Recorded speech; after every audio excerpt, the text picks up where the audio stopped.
and then some noise. Hello, and welcome, all you people. And by all you people, I mean Wolf. I've just burst in on this fantastic occasion and said, welcome, and I hope you're ready. Are you ready? Are we doing this? Are we live? Ready? Yes, we are. Yeah. Stunned silence. That's what I like to see in all of my victims. Hello. Welcome to everybody here. My name is Agro. Welcome to the very first and possibly last, depends on how well this goes, episode of Essential Intelligence, the only Team Fortress 2 esports show for a mostly English-speaking audience that's being streamed on this channel right now. My name, as I have mentioned, is Agro. I am not alone, though. I am being joined by 4, potentially 5 other people. And it is my job and my joy to be able to introduce them to you today, now. First of whom is my co-host for this fantastic endeavour. His name is eepily. eepily comes to us from the land of London. I don't know where everybody else comes from. You're the only person I know. I screwed myself over a little bit with that vast introduction. eepily, welcome to the show. Hi. Thanks for screaming at me for the past couple minutes. It's fine. It's a pleasure to join you. I'm sure we can talk about some serious esports. I hope that there's going to be much to discuss and that you're the person who'll bring the intelligence of it. I know that you're a man of many hugs. And that's about all that I know about you. You bring the game. So, Big deal. Indeed, I can see you're all terrified sheep in my wolf's gaze. Ombrack, welcome to the show, Premium Medic, Top 5 Rocket Team Player. You're amazing also, I hear. Yes, that's the truth. Hi. Oh, it's so charming and so acrid with your tongue.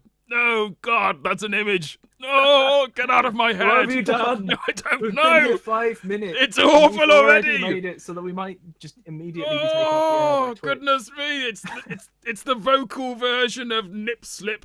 Anyway, also with me and Ombrack and eepily, there's a nuze, caster, analyst, an essential production team for i61. Nuze, welcome to Hello. Essential Intelligence. Yeah, it should be a good one. I'm excited to be here with you guys. I love how all of your energy levels are equally excited as mine. You're desperately fantastic people to be around right now. Or not!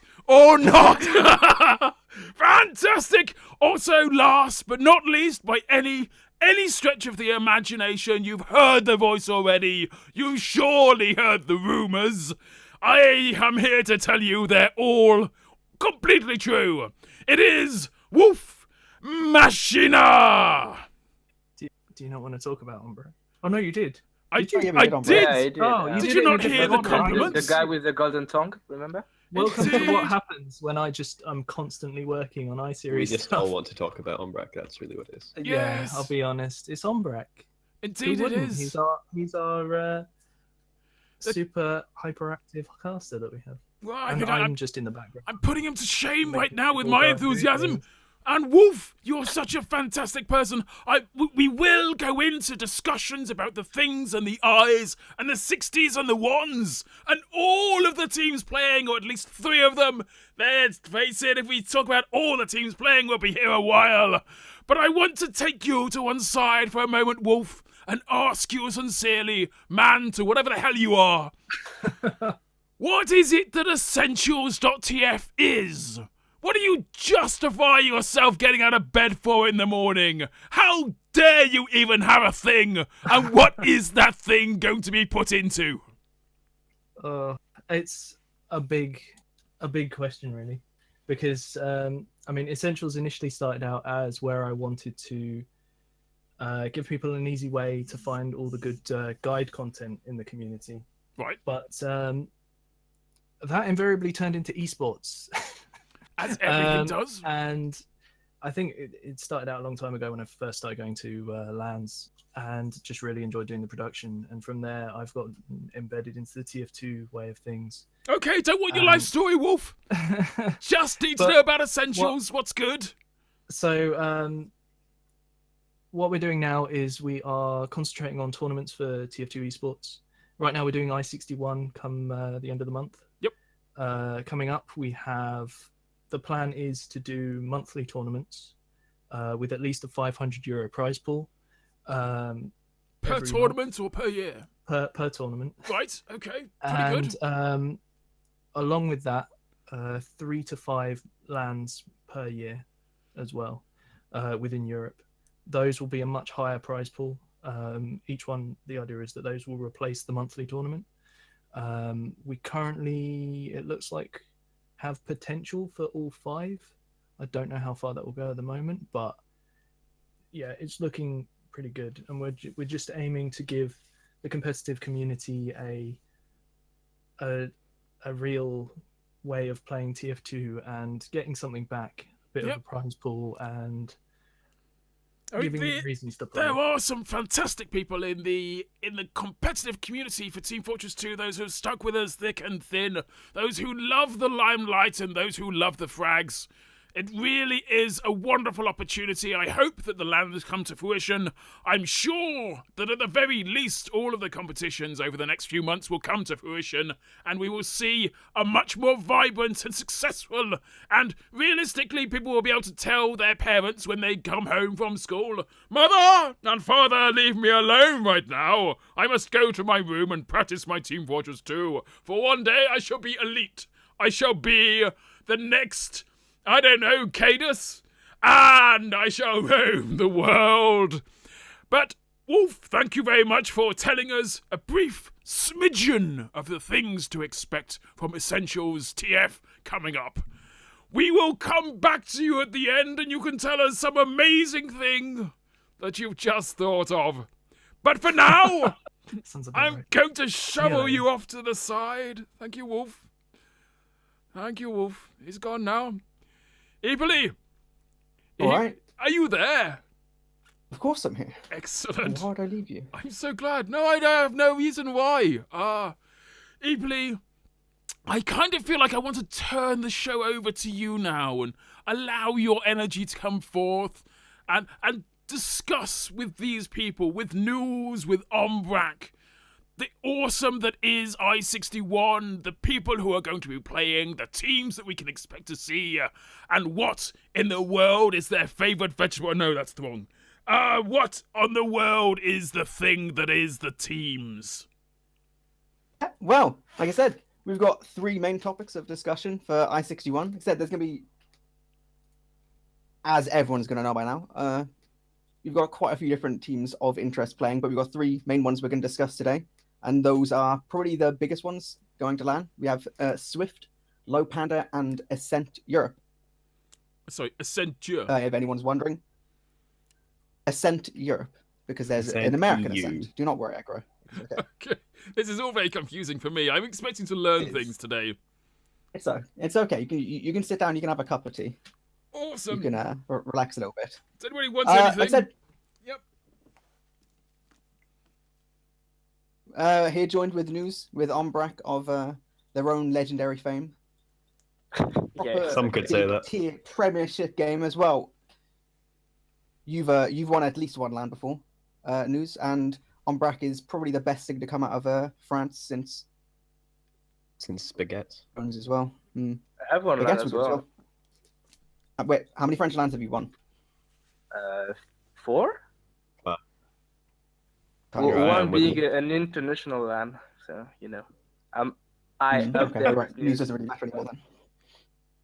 Yeah, I've only won 1 French LAN. I'm a noob. You're kind of not really a big deal anymore. Let's go to Swift. For anyone who's been living under a rock for the last, I don't know, 500 years, Swift is a pretty established team, despite the fact that he didn't play in EGFL this season. They've been playing for quite a while now, though. You have Aston Smizzy on Scout, Banny pocketing, Salentes roaming, Ali on Demo, and Raptor on Medic. Soon to ditch his Arctic Fox's brethren. He was, I'm gone, guys. moving up to the big Quick. boys. Quick What to are betray you the thinking pack. about this team? The thing that stands out to me the most is that it's the first intercontinental team TF2's had. I think I'm correct in saying that. I don't think any. There was Yeah, it is. No, Or I at least at there an was invite level, TLR right? a couple of rounds ago.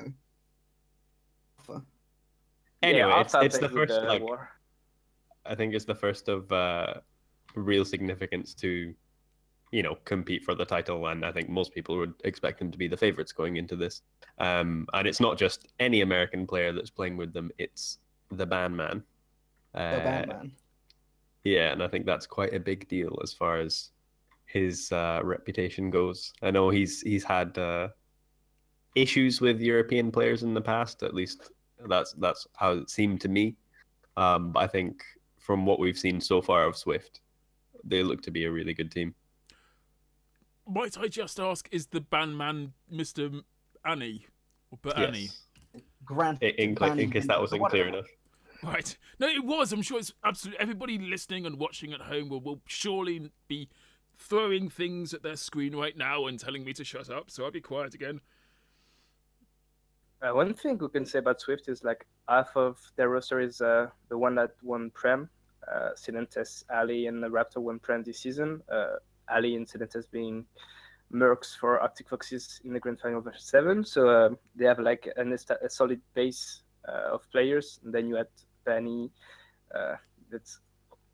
he's always so good at LAN, he's always incredible at LAN, and Aston and Samzy on Scast. Like it's like a mixture of washed up gamers, what you could call washed up gamers, and really established players. So it's quite an interesting team, in my opinion. People will say they're favorites. But on paper they look extraordinarily strong. I've got to ask this though. I mean, again, I'm sorry, I'm stepping in again. Banny, I've seen him play. I've seen him play at LAN at Rewinds back in California a few months back, and he ruled that team with an iron fist. Is Swift, given that it's not Banny's team, is Banny going to try and dominate again? Is it sort of, has he taken ownership momentarily, at least for this LAN? So from my understanding of it, the calls are somewhat shared. I think Ali does most of the calls for general pushes, and I guess Banny for more specific stuff like holds. I'm not exactly sure how it's broken down, but I know for a lot of it, Ali's quite dominant in the calling, and I guess the other players throw in stuff as well.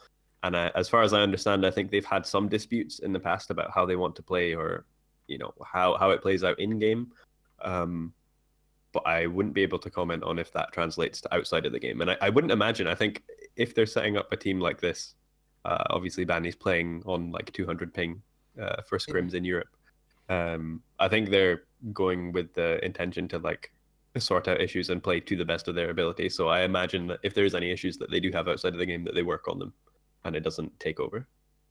Yeah, plus the fact that obviously Ast, Silentes, and Ali have all played with each other like 1,000 times before anyway. Yeah. So you've got half the team players within themselves. And like I said, like it isn't the case that you've got these random washed up old players who like are coming back to want to try and win LAN or whatever. They've been like a team for quite a period of time now. It's not like they've organized themselves about a month before LAN or something. It's been last couple months already. They've been together, even if they haven't maybe actively been playing as much as they could, whatever. They've had time to at least work out their general approach to the game. I don't know. Maybe, to be honest, they might just be going to LAN with the idea of just DMing it, considering the competition. But so what you're saying is that they're not Jasmine T. That's 100% accurate. Absolutely. Okay, no fair dogs. enough. Bunch of random people who've thrown themselves together. Right, so Swift looking like they are a real prospect for winning then. Low Panda, are they going to offer any kind of resistance? So what I'd say, I think maybe some people will be underrating Low Panda going into this event. I think they've definitely shown improvements over the past 2 seasons. And they've got to a level where they're one of the best teams in Europe right now, and it's not like a joke. You know, when they first started playing Prem with a flex as opposed to a roamer, people kind of wrote them off, and then they outperformed a lot of people's expectations in their first season. And now I would rate them. I don't know. I really like watching them play and how they play situations. And I think one thing that's going to make a big factor compared to their online play will be the effect of Ubers and Hildreth and Mr. Epic all being upgraded from 60 hertz to 144 hertz, as far as I'm aware. Yeah. And I think. In terms of, go ahead. Was it just in terms of the team? Like I said, a couple of seasons ago, they were whatever the real meme team with like their flex. They're the team pioneering the no roamer kind of approach, but. Maybe this is just what I've seen, but as time's gone by, they've moved the more established kind of meta where like the robots is more that they're a team who more liberally off classes, not that they're permanently off classing. Yeah, I think I've noticed that as well in more recent weeks. I didn't watch this season too actively at the start of it, but I've seen Mookie playing a lot more soldier than he did last season. Yeah, so it isn't a team which is necessarily too completely out there in terms of their approach to the game. I said that they're not running like they're still a fan of running sniper to mids and this kind of thing, but that isn't even other top teams really. Yeah, if they want to go for I don't know, Ombrack. Approach. I want to see your opinion on this because you're the only person with like relevant experience playing against them. I think this season there's been a lot of more thoughts about how Mookie would have class. Last season, I think he just like it's almost as he has a random class bind selection, and he put it in before when he respawned and just go with the class he was picked on. Now there's a lot of more thoughts about this. I've seen him running heavy to mid on like Badlands and Reckoner with and Grenade with like such a strong impact on the game. You mentioned the sniper, and I think and less of the spy. I think now is I don't know if it's his decisions or Ubers who is making most of the calls for Lopander, but they're not. It's not a meme anymore. You said news that many people would still underestimate them. I think that's not true anymore. I think many people reckon that they're a really really strong team. I think many people would have expected them to beat Arctic Foxes on the loser bracket final for the Prem playoffs. Like Tiger was in the way, but if Tiger wasn't there, I think it would have been a win for Lopander. And we casted with Essentials at TF the One Night Cup where they played, and I was thinking to myself, "Whoa, Mookie is playing less of a flex than he used to be. He plays way more roamer. You mentioned it, and I think that they realized that if they wanted to be really up there amongst the better teams, they had to ease off a bit on the flex, play more roamer, and maybe that now he's playing more roamer. There's a bit of there's more surprise in when you have classes, Yeah, and you know what I would say actually, I think Mookie's become a really good roamer right now. Like he consistently has high impact plays, and he rarely underperforms from what I've seen. So not only is he the best off-classer in Prem, just by the virtue of the fact that he played flex for a season, he's also one of the best roamers, I'd say. I think the fact that it kind of makes sense considering the scouts that Lopander have. They've got Mr. Epic, they've got Funds, two incredibly skillful scouts. So it makes sense to have your roamer to the flank controlling style, does it not? Because if you can keep some reasonable consistency on your flank, not be constantly having spies and snipers, that kind of thing, and you can let your scouts take over the game, like Funds and Mr. Epic will just fucking pound people. Like there's no other way of kind of this kind of natural progression of the last couple of seasons makes sense, and I think it's made them a much stronger, much more reliable team, much less likely to kind of fall to pieces if people start seeing through like. I get what you're saying. I think with more like established ideas of kind of what they're trying to do, run some weird off class and people will just like counter it and then they'll be lost. Yeah, I feel like the meta at the moment has a lot less transitional play than it used to, and where scouts and soldiers, like having two of each, that is, used to be very good for transitional play. Well, I mean, I guess it still is, but utility classes are so impactful in the game right now, and a lot of the times people will sacrifice a scout for their utilities, and then there's kind of a knock-on effect of when you create that opening from your utility class, you only have one scout, and scouts are one of the best classes at being aggressive and punishing advantages. So I feel like a lot of the time when they're using their roamer as the utility, it is, as you're saying, they have the scouts that can capitalize on that. Yeah. I realize now that we haven't run through the roster of Lopander, if I'm not mistaken. We've talked about Mickey and Romer, but Ubers is playing Pocket, Ildros is playing Demoman, Funzen, Mon / Mr. Epic are the scouts, and on Medic we have Cream. Can I ask, Lopander, they have a history of Highlander, do they not? Yes. A significant amount of the players, yeah. Kind of initially, like I said, like the team thing for definitely like previous seasons before this iteration, I believe was mostly just Highlander players thrown together to try and play some sixes. But this team since it's been established for a good couple of seasons. And it's the same team. I don't even think they play Highlander that much. I think one of the things that happens a lot with, I mean, you sort of mentioned this with Swift so far, is that it's a collection of people. It's like a roughly thrown together group. Whereas Lopander, I'm getting the impression at least that these guys have played together, they've lived together, they've shared bath towels, and indeed other sort of washing implements, and now they know each other inside out.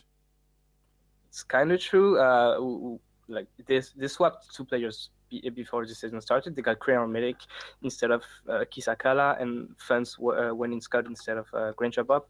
But yeah, like Muki, Ubers, Ildref, and Mon have been playing together for like 3 or 4 seasons now. So they know each other. I think they know how they have good chemistry, and like I think one thing that highlights that is that I think they're one of the better teams when it comes to banners, and like Ubers and Muki, sometimes Ubers does it a lot, but they play with the banners like Baton's Backup or the Conch, and these are weapons that imply that your team plays well together, and the fact that they play well with the banners just shows that they're a good team, as in they have chemistry. Yeah. That's actually something I kind of wanted to bring up, just like the use of banners, the use of like these other weapons and stuff. I said it's the initial form of the team with like the beaming and the off-classing and like the weird weapons and the, the market gunners, all that kind of stuff. Like that initial thing was kind of some weird meme that people just like, kind of like got used to, kind of whatever. But these days, like I said, like they're an established team, and it's more the fact that they're making the use of what is allowed within the rule set, within the whitelist. Like I said, there's a decent use of banners throughout like a lot of the teams in Prem, but it feels like Lopander is one of the guys who've been doing it the most, apart from, we've seen like Josh loves the battalion's backup, things like that. It just seems like that team, like Lopander as a team, are more willing to make use of whatever is available, not kind of pushing the boundaries but rather than staying with a meta, forcing their own meta onto. Yeah, they like to. So how have other teams sort of reacted to Lopander's presence then? Have they seen the success that Lopander has brought with them and tried to change their own game? Is that something that we can expect to see at i61, where Lopander effectively on the fly forces other teams to play the Lopander game? There's some stuff that they do that other teams just haven't replicated. I don't know of any other team that's gone heavy to mid, for example, like quite consistently. Like that's a strat that Lopander use quite often, especially on certain maps like Reckoner. I was thinking, I've certainly seen that in the show matches that we've had on Essentials so far, with Lopander really having a heavy on mid seems extraordinary, the amount of power and the amount of damage they do.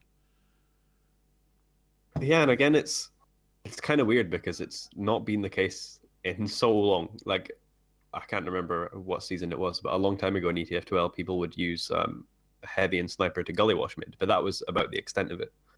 And now there's kind of this resurgence of, all these weird adaptations to the real set and like how Lopander especially use that, but how other teams do it. And with the banners, I feel it's kind of like the same thing as you know how Mookie's playing that utility, but they still have the scouts to capitalize on advantages and be aggressive. It's kind of like that, like having a soldier with a banner. It's not just a dynamic class that soldier is, but it's also got some utility in that they've got the banner charge. Absolutely. So look, we've talked a little bit about Swift. My apologies as well for not being able to pronounce Swift. That's like it seems like it's deliberately a joke in there just to make sure that I can't say it. But Swift and Lopander have had a lot of attention from us. There's one final team that we're sort of mentioning in this week's show, Ascent. Ooh. That's the one. So if anyone doesn't know, this is the new name for Unexpected, as they've now become part of the Ascent banner. Mostly the same roster as before, actually. Credo and Sarks on Scout, Polygon, Samsky on Pocket and Roma, respectively. Babs on Medic, and there's a little bit of info about Adiski most likely not playing LAN and Elacor playing in his place, which to me I think is the most important thing to mention about this team, considering Adiski literally formed this team. Yeah. And based on everything I've seen, you say about kind of Banny ruling a team. My understanding was that Adiski basically ruled this team. Like he's was the guy making the calls, the guy leading the team in almost everything they did. I think Adiski's done really well with this team, and I think anything I've seen of him, he's been streaming a little bit recently. I think since they got the sponsor. I think they all play really well. It's another team with really good chemistry, and I think that's one of their biggest strengths.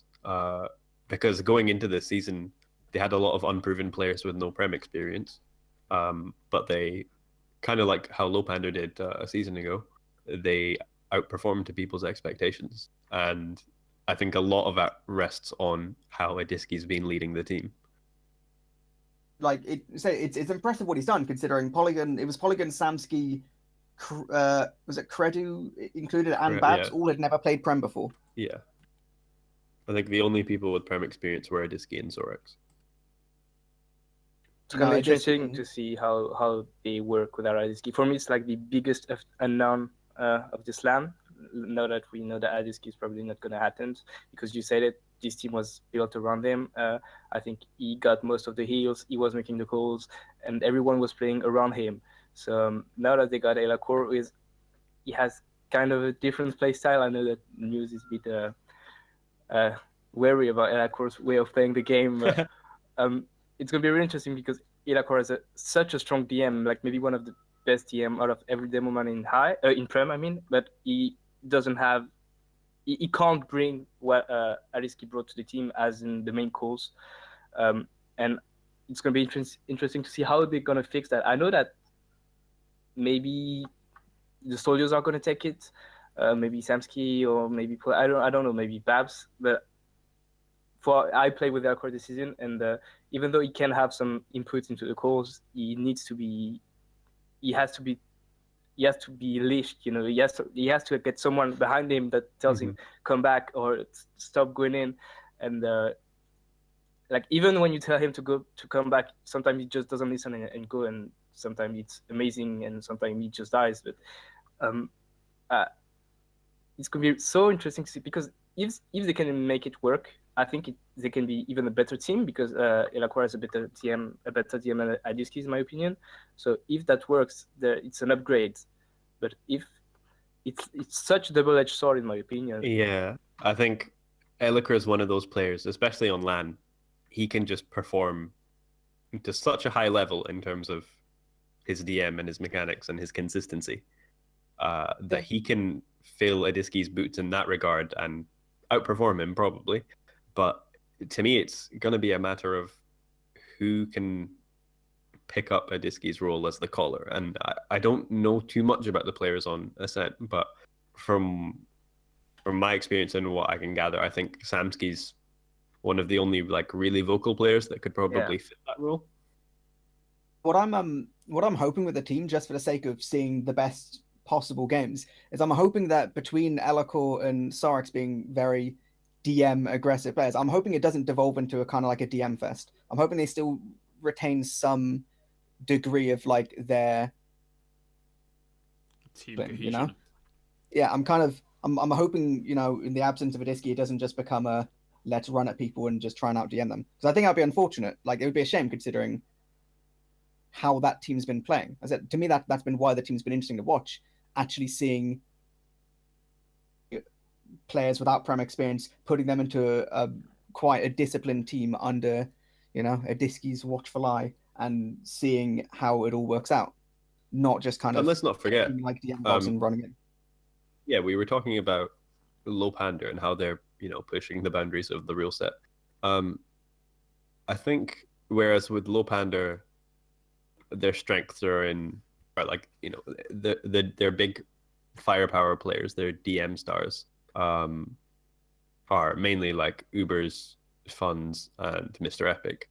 I think Adiski, when he's given the heals that he has been, he can be that kind of player for unexpected. And we've seen they upset Seven in the regular season, and a lot of that was based on Adiski's use of the quickie bombs to control the granary mids, and Cadis didn't have an answer for him. And they've done some other stuff, like I think they have this strat to push Badlands last that they started doing a lot this season, and when they started doing it, it caught so many teams off guard, where they jump the soldier that's on top right from main, and then they rush both scouts in from lower right as he's distracted, while Adiski clears the stickies on the point. That kind of thing. And they do have some other kind of plays like that. So that's another thing that I think Adiski's been good at, and it's not just Low Panda in that regard. Land, those kind of plays are more likely to work a little bit better because land's always messier from like a comms point of view.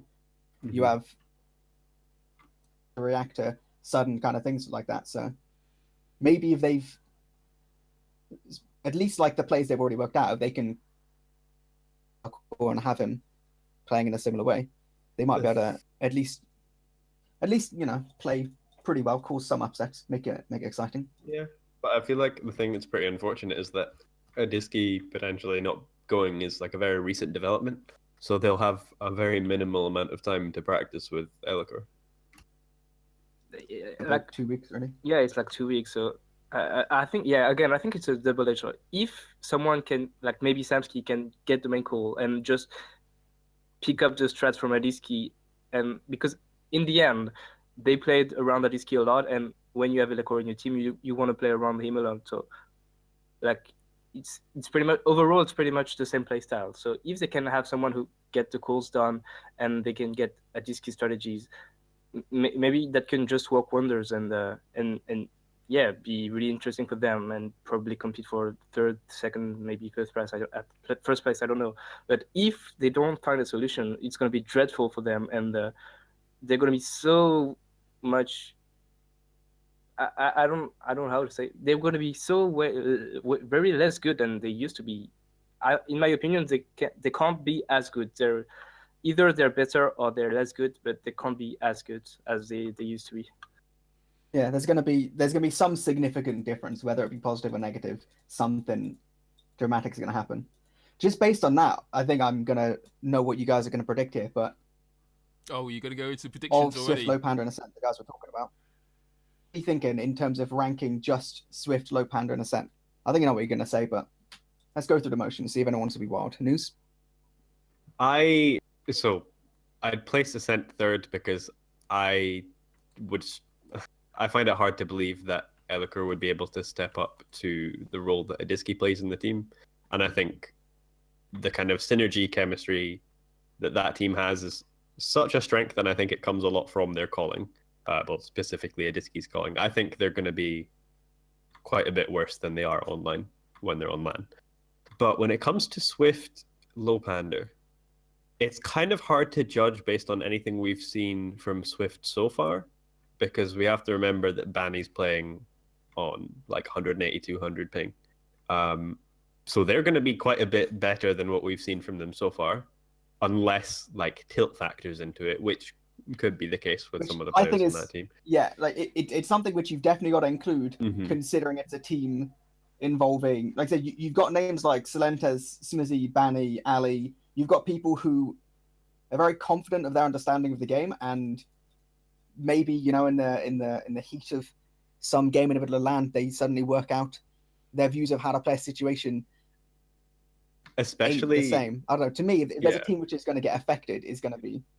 Especially if their main contenders is a team like Lopander, and I feel like Lopander probably have some strategies, some tactics that they have been keeping for LAN. I would be surprised if they've shown all their cards. And the other thing is, like I was saying earlier, in terms of the PC performance upgrade for 3 of the Lopander players, 2 of which are their star players already on 60 Hz.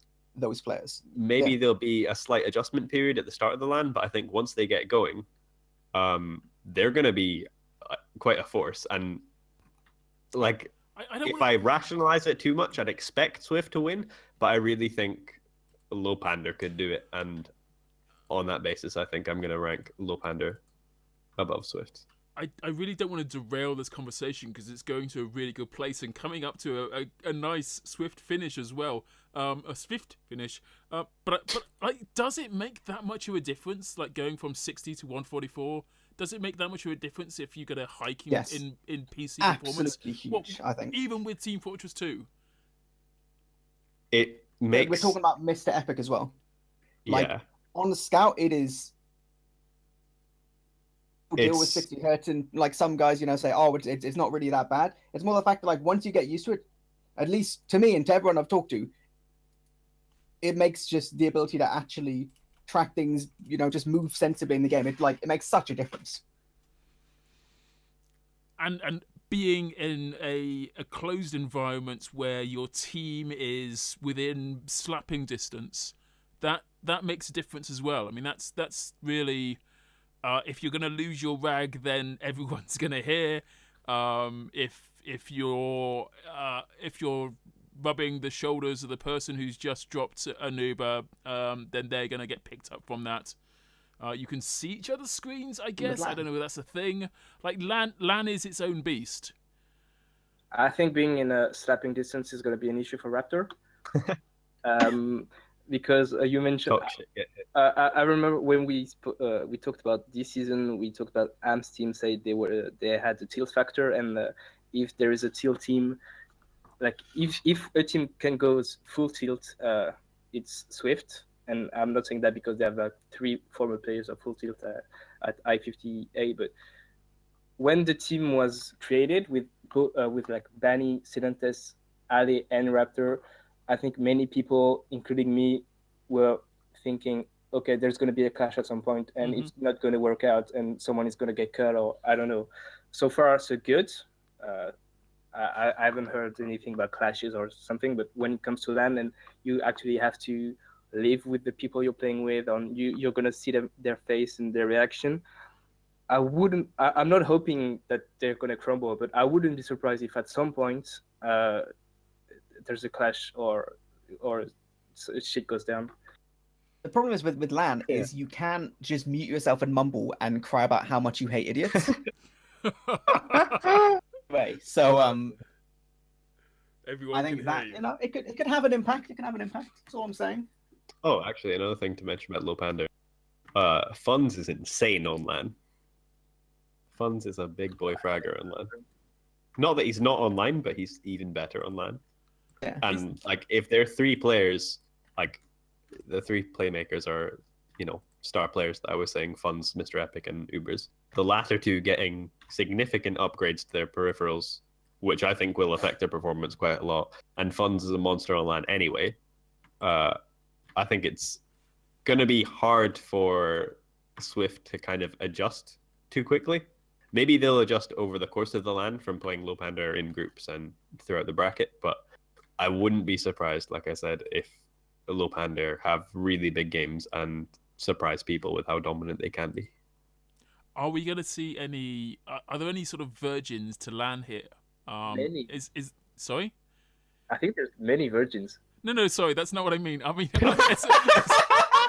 and I don't know why you would think I'd want to ask that question either. I meant as LAN virgins. So. LAN virgins, yeah. But yeah, both are true though. Both are true. So I remember back in the day seeing Mike at his first LAN, and everyone thought that it's LAN. What could he possibly do? He's a small kid; he'll get destroyed. And he really stepped up. I mean, LAN was this sort of awakening for him. Is there anyone that we should be watching really to see whether they'll go left or right, whether they'll break or whether they'll explode? Well, Danny, obviously. Danny has already. Well, he's Danny, not but he thrives on land. So I think when we talk about people who are going to perform or not on land, you have to talk about Danny. He's always such a beast on land. Danny's, for as long as I've been watching TF2 and I've been watching Banny, he's like one of those players that always steps it up and has insane performances on LAN, time after time.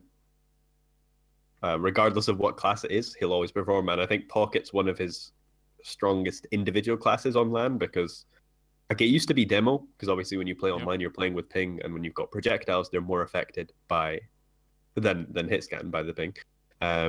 He used to be that demo that when he got onto LAN, he was just that dominant and that much better than the other North American demos, probably with the exception of Platinum. That, you know, he was a force to be reckoned with. And we saw the same thing at I-55 when he was Pocket. His projectiles are just so good and he's insane. But aside from Banny, I think the players to watch for, I'm not sure who else is LAN virgins, but I think Ubers and Mon, obviously, because they're coming from foreign lands. They've not been to lands before. You will, Blighty. So even though most of Ascent have been to lands before and played on LAN, they've not played in the same context, you know? They've played in like mixed teams or whatever teams like invite group. So I think that could make a reasonable difference. Instead, apart from that, in terms of like new guys playing this, it is really. I'm trying to remember a lot of people. I can't remember how many people have been to LAN. I don't think Raptors played on an invite team at LAN. Am I mistaken? No, you're not. I don't think so. Who played? I think he's only played in Raptor games. LAN. Let's not talk about that. Let us never speak of this again. Invest. It would make sense in Raptor's case because there's a lot of pressure. If he makes mistakes on LAN, he is going to have 5 very angry gamers getting on his case, as well as the rest of the LAN hall. Yeah, he's going to get the slap. I'm calling it right now. Is Bandy going to body slam him? Right, guys, I think we're kind of trailing towards the end of this discussion on the 3 teams: Ascent, Swift, and Low Panda. Final words in terms of ranking them. I know we've had some words on where they'll fit in terms of winning first, second, and third. But if I was to put you on a spot, Ombrack, and ask you if you were to describe these 3 teams as vegetables, which vegetables would they be? Can I pass? Yes, you can pass. I was fully expected, and pass, I think, is the correct answer. Thanks, gents. You've done a cracking job breaking it down for us. And I now, as a mere pleb, have a reasonable expectation of knowing which end is which in terms of the competitive scene for i61. Hopefully, we'll have an opportunity to get back together again and discuss the other things, the other teams, in later episodes of Essential Intelligence. I don't know why I'm doing that voice, but I love it. I'm keeping it. Right. I was hoping to maybe drag a bit of Wolf back in. Is Wolf still around? I'm still here. I've been here the whole time. Have you been lurking? Quietly listening, learning. Learning, good. Anything.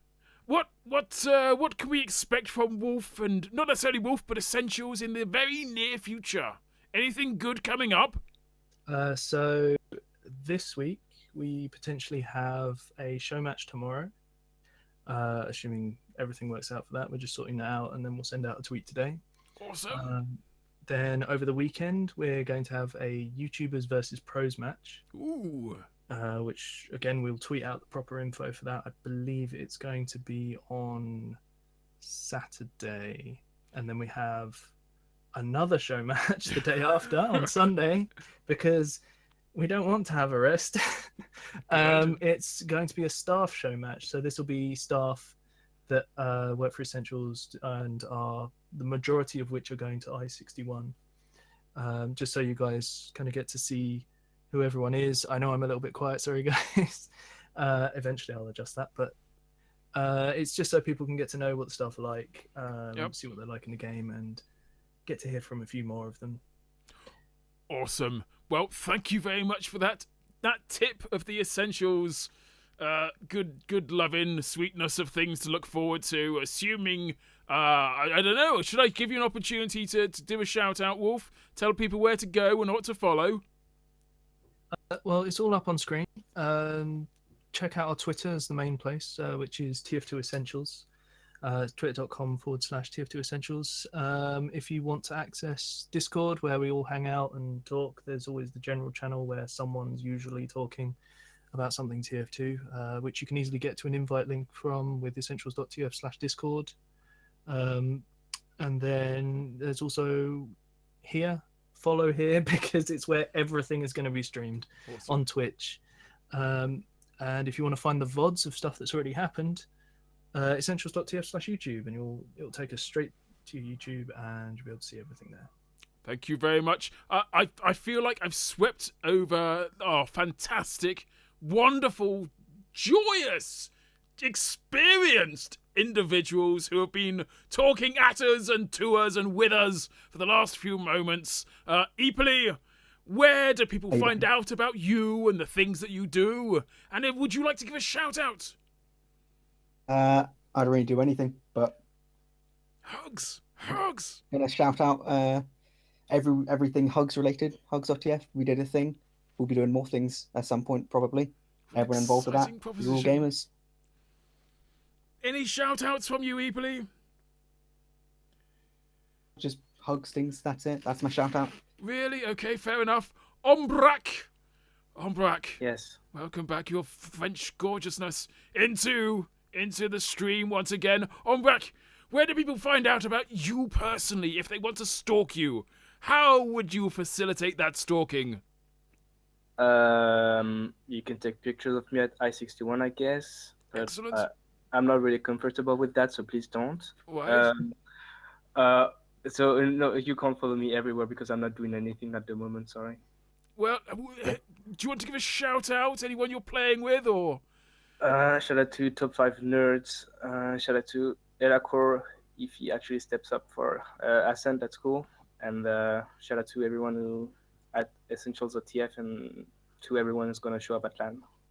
Nice. Big LAN shout out there. Nuze!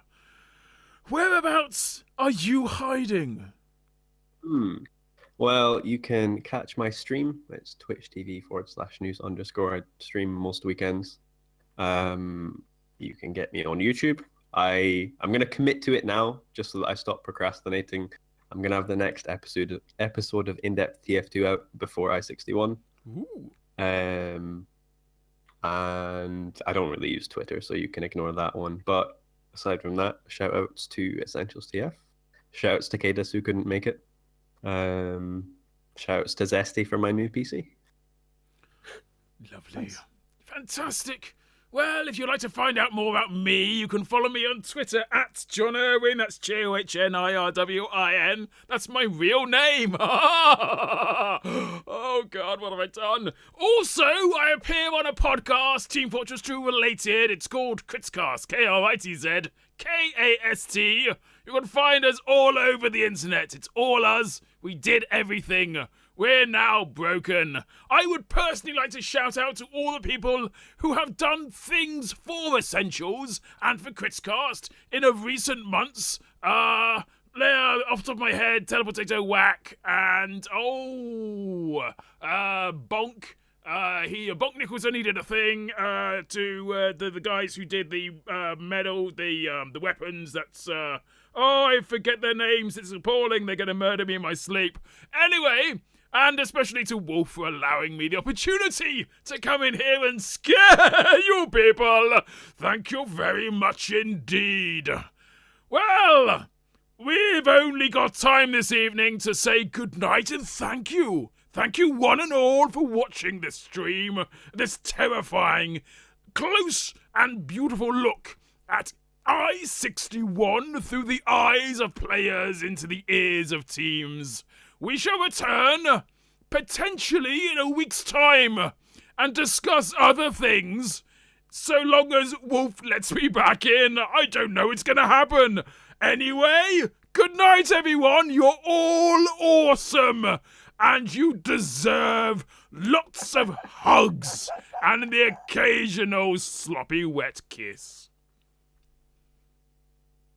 Fucking ruined me, Agro. Let me play some tunes. Doop-a-doo.